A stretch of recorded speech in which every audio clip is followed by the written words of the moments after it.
Baik, kita memasuki segmen keempat, merupakan debat antar paslon. Tolong satu sama lain saling memperhatikan karena ini adalah segmen yang cukup melelahkan. Pada segmen ini masing-masing paslon akan saling bertanya. Silakan paslon nomor 1 bertanya kepada paslon nomor urut 2, waktunya 60 detik, dimulai dari sekarang. Terima kasih. Melanjuti pertanyaan yang ditanya oleh panelis terhadap kemiskinan yang ada di Kabupaten Musyarawat Utara dengan kemiskinan rate-nya itu 19,49. Tetapi tadi dijawab oleh paslon nomor 2 belum ada strategi yang konkret, dan kami sebagai paslon nomor urut 1 ingin mendengar yaitu jawaban secara konkret. Artinya kami akan mengentaskan kemiskinan. 1, programnya ini, 2-nya ini adalah, dan dengan APBD yang ada, yaitu intervensi dan sasarannya jika saudara terpilih menjadi Bupati Kabupaten Musyarawat Utara. Terima kasih. Oke, baik. Jelas, paslon nomor 2.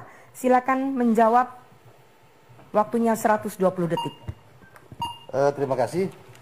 Tadi memang masih belum, karena waktu habis, kami akan tambahkan bahwa untuk mengentaskan kemiskinan ini kami akan memberikan stimulus kepada UMKM yang ada di Musyarawat Utara. Kemudian kami akan memberikan pelatihan keterampilan kepada ibu-ibu rumah tangga, remaja putus sekolah, sehingga dia terampil, misalnya bisa membuat kuliner atau keterampilan lain sehingga dia punya nilai ekonomis, dia tidak di rumah saja. Lalu berikutnya kami akan membuka lahan-lahan tidur, akan mengundang investor untuk memanfaatkan lahan tidur ini sebagai lahan pertanian, perkebunan, sawah, juga perikanan dan peternakan. Masih bisa menambahkan? Ya, dengan sumber daya alam yang ada, kita akan mengundang investor baik itu di bidang pertambangan maupun pertanian, dengan asumsi tenaga kerja lokal dan tenaga kerja luar kita sesuaikan regulasinya dengan 60-40 sehingga kita dapat menyerap tenaga lokal yang diutamakan ber-KTP Muratara diprioritaskan. Baik, cukup. Silakan nomor urut 1 untuk kembali menanggapi. Waktunya 60 detik. Oke, tadi kami menanyakan untuk mengurangi yaitu kemiskinan rate dari 19,49. Saudara paslon nomor 2 tidak menjelaskan KPI-nya, critical performance indicator untuk pencapaian. Artinya sekarang 19,49. Kalau saudara menjadi bupati, maka angka 19,49 ini saudara membuat KPI, critical performance indicator, berapa target saudara akan dicapai. Dengan tadi dibicarakan stimulus, keterampilan, kemudian membuka lahan tidur. Artinya setiap anggaran yang kita keluarkan tersebut, intervensi APBD tersebut saat ini kita miskin 19,49 rate kita. Kalau saudara menjadi bupati, angka berapa yang ingin dicapai? Karena di Indonesia itu rata-rata 8,8 sampai 9. Nah, ini saya mau tahu rate-nya berapa yang akan Anda turunkan jika Anda menjadi bupati. Terima kasih. Oke, baik, silakan langsung menanggapi kembali, waktunya 120 detik. Terima kasih. Sebenarnya ini pekerjaan incumbent. Kenapa jadi 19? Saya memang mau itu. Kenapa jadi 19? Kalau saya udah tahu resepnya ini. Kalau 3 tahun saja saya turun jadi di bawah rata-rata Sumatera Selatan. Jadi saya udah resepnya. Ini pekerjaan Pak Bupati, Wakil Bupati. Kok kenapa jadi 19? Ya. Dulu cuma 16, sekarang 19. Kalau sudah terresepnya kenapa nggak dilaksanakan? Saya kira begitu. Terima kasih. Silakan menambahkan. Iya. Waktu masih ada. Itu statement yang sangat bagus sekali. Ya, dulu zaman Pak Akis kita tahu itu cuma 16%. Sekarang kenapa jadi 19%? Berarti dalam tahun ke tahun itu ada peningkatan tingkat kemiskinan. Kenapa itu terjadi? Kalau memang ada sepak terjang atau ada terobosan-terobosan, kenapa nggak dilakukan sekarang? Kenapa harus nanti? Terima kasih. Cukup? Cukup. Baik, tidak menambahkan lagi. Kalau tidak, maka kemudian kita akan ke babak selanjutnya. Bukan babak maksud saya, kita akan Mempersilakan paslon nomor urut 2 memberikan pertanyaan ke paslon nomor urut 3. Waktu Anda 60 detik. Silakan. Terima kasih. Saya tadi mendengar pernyataan paslon nomor 3 akan memberikan tunjangan kepada kaum duafa, miskin, lansia. Apakah ini bisa dianggarkan dalam APBD? Kalau namanya tunjangan itu kepada orang yang bekerja. Kemudian di Muratara ini kan tingkat kemiskinannya paling miskin, paling terbelakang. Berarti apalagi tadi saya baru tahu bahwa PAD-nya hanya 39 miliar dengan potensi yang luar biasa. Ini mohon penjelasan bagaimana saudara memberikan Ke sana Bapak melihatnya. Nomor tunjangan 3. Ke nomor 3. Ke nomor 3 Bapak. Bukan, ke nomor 3. Bagaimana saudara memberikan tunjangan kepada kaum duafa ini. Terima kasih. Ya, baik. Silakan menjawab. Bapak punya waktu 120 detik. Paslon nomor 3 menanggapi pertanyaan paslon nomor 2. Terima kasih. Bisa saja. Karena apa? Dampak dari COVID-19 ini harus diperhatikan. Jangan sampai anak putus sekolah. Saya enggan itu. Dari itu kita bantu 500.000 1 tahun. Jangan lihat 500.000-nya. Kali 25 anak SD dan SMP. Kemudian lanjut usia. Bisa saja kita untuk anak-anak SD dan SMP kita tempatkan anggarannya di Dinas Pendidikan Nasional. Kemudian untuk yang lansia tempatnya di Kabak Kesra. Bisa saja. Asal itu untuk kepentingan rakyat, APBD bisa dilaksanakan. Tidak menyalahi aturan. Selagi itu untuk kepentingan rakyat banyak. Kita lihat sekarang dampak dari COVID-19 walaupun Muratara itu tidak kelihatan, tapi kita juga ada lihat tidak kemampuan daya beli dari masyarakat. Jangan sampai berdampak pada anak dan lanjut usia. Justru itu kami bertekad untuk membantu anak-anak SD jangan sampai putus sekolah. Akan kita cairkan nanti setelah kita jadi dimasukkan RPJMD dan pada saat masuk sekolah baru akan kita cairkan. Begitu juga untuk Idul Fitri yang lanjut usia kita cairkan untuk bantuan mereka. Begitu juga kepada petani yang tidak mampu di saat mulai menggarap sawah musim tanam, kita akan bantu semuanya tidak bayar sampai alat besar, tidak ada yang menyewa. Itu kalau lagi untuk kebutuhan masyarakat untuk COVID-19 ini harus kita wajib laksanakan sampai berdampak lebih luas lagi di masyarakat. Terima kasih. Baik, masih ada waktu mau menambahkan? Tidak? Silakan paslon nomor 2 menanggapi jawaban pertanyaan paslon nomor 3 tadi. Waktu Anda 60 detik. Terima kasih. Jadi memang kalau menurut saya ya, itu kalau namanya tunjangan itu tidak boleh kalau tunjangan. Kalau bantuan sih boleh. Bantuan itu namanya insidentil. Kalau tunjangan itu setiap tahun barangkali perlu dipelajari lagi. Saya belum pernah terbaca nih kalau tunjangan. Barangkali Pak Dewan keberatan untuk mengusahakannya kalau memberikan tunjangan orang yang tidak bekerja. Barangkali seperti itu. Terima kasih. Cukup? Silakan. Masih bisa? Perhitungan tunjangan itu seperti apa?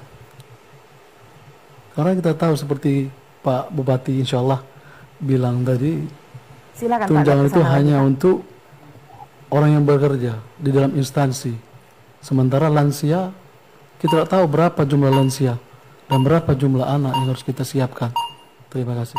Baik, paslon nomor 3 silakan menanggapi kembali jawaban paslon nomor 2. Waktunya 120 detik. Ya, kami telah melihat dasar hukumnya bahwa ya bukan tunjangan namanya bantuan hibah, membantu bagi anak-anak yang tidak mampu atau lansia tidak mampu. Tidak seluruh lansia kita bantu, kalau dia mampu tidak usah dibantu. Begitu juga anak-anak yang kita tidak ingin melihat anak kita putus sekolah, itulah sumber daya manusia yang harus kita utamakan. Justru itu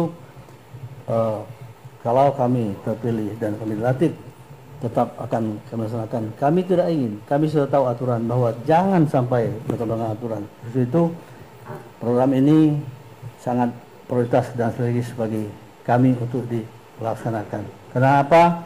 Karena dampak dari COVID-19 ini luar biasa. Jangan sampai anak putus sekolah. Kalau anak putus sekolah, kita akan sedih melihatnya rakyat kita sekolah lagi. Terima kasih. Cukup? Apakah menambahkan? Tidak? Baik. Kini giliran paslon nomor urut 3 memberikan pertanyaan ke paslon nomor urut 1. Waktu Anda 60 detik, tolong simak baik-baik. Silakan. Terima kasih untuk pasangan nomor 1. Saya melihat dalam visi saudara yang kedua, meningkatkan kualitas IPM, SDM yang berakhlak dan harmoni, tolak ukurnya adalah IPM. Ingat. Nah, saya melihat saudara menghubungkan dengan lingkungan hidup. Setahu saya, meningkatkan IPM itu adalah ada indikatornya, variabelnya 3 adalah pendidikan, kesehatan, dan pasar ekonomi. Apa alasan saudara sehingga menyebutkan IPM itu dikaitkan dengan lingkungan hidup? Terima kasih. Silakan menjawab paslon nomor urut 1. Waktu Anda 120 detik. Silakan. Mungkin yang dilihat oleh paslon nomor urut 3 bahwa meningkatkan IPM itu ada lingkungan hidup, sebenarnya salah. IPM Kabupaten Musirawas Utara sekarang sangat rendah, yaitu 6325. Adapun strategi kami yaitu ingin menaikkan nilai IPM saat ini, yaitu lamanya usia sekolah di Kabupaten Musirawas Utara itu 6,50. Artinya setiap setengah tahun dia masuk kelas 1 SMP, dia udah berhenti sekolah. Untuk itu maka di dalam visi dan misi kami tadi kami jelaskan, yaitu meningkat kualitas pendidikan, kemudian adanya bantuan pendidikan gratis. Meningkatkan kualitas pendidikan tersebut yaitu terutama para guru. Saat ini guru-guru yang ada di Kabupaten Musirawas Utara, saya menjadi wakil bupati selama 4 tahun, itu melihat sangat prihatin karena gajinya sangat rendah, ada yang digaji 300, 600. Nah itu dengan kebijakan yang insya Allah saya nanti terpilih, maka itu akan kami naikkan dan guru-guru juga akan kami beri pelatihan. Serta anak-anak yang ada di Kabupaten Musirawas Utara akan kami teskan psikologinya, kekuatannya di mana, kelemahannya di mana. Di mana kita juga bersepakat karena ini perintah Undang-Undang Dasar Negara Republik Indonesia tahun 1945, yaitu pasal 31. Setiap warga negara wajib mendapat pendidikan tanpa terkecuali dan negara harus memperhatikan itu. Dan saya sebagai putra daerah Kabupaten Musirawas Utara itu mempunyai mimpi bahwa Muratara ke depan mempunyai sumber daya manusia yang mumpuni dan hebat untuk tingkat nasional. Terima kasih. Silakan mungkin Ustadz nambah. Cukup? Mau menambahkan atau tidak? Tidak? Oke, baik. Kita lanjut saja ke paslon nomor urut 3 untuk menanggapi jawaban paslon nomor urut 1. Waktu Anda 60 detik. Jelasnya bahwa untuk meningkatkan IPM itu tidak ada hubungannya dengan lingkungan hidup. Setahu saya bahwa untuk meningkatkan IPM itu adalah harapan hidup. Kemudian rata-rata anak sekolah dan pengeluaran per kapita. Saya kira untuk visi-misi yang menyangkut pendidikan IPM yang kaitkan dengan hidup tidak pada tempatnya.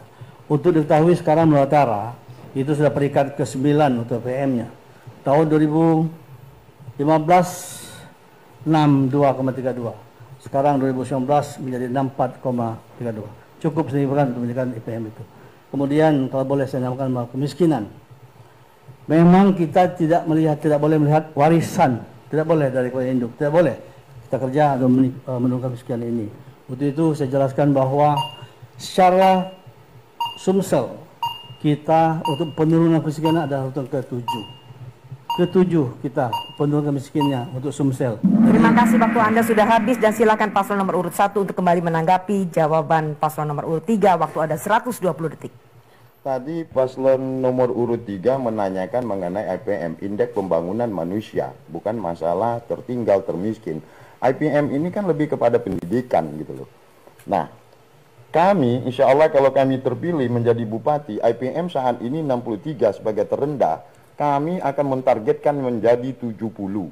Di mana yaitu langkah-langkah tersebut seperti telah disampaikan tadi, yaitu meningkat kualitas pendidikan, meningkat kualitas para pendidik, dan juga kami secara sistematik akan melakukan psychological test terhadap guru-guru yang ada, kemudian murid yang ada, di mana letak talentnya mereka dan kekuatannya mereka. Andai kata guru yang ada mengajar di Kabupaten Musyarawat Utara saat ini belum menjadi sarjana, itu pun akan kami beasiswakan untuk menjadi sarjana. Kenapa?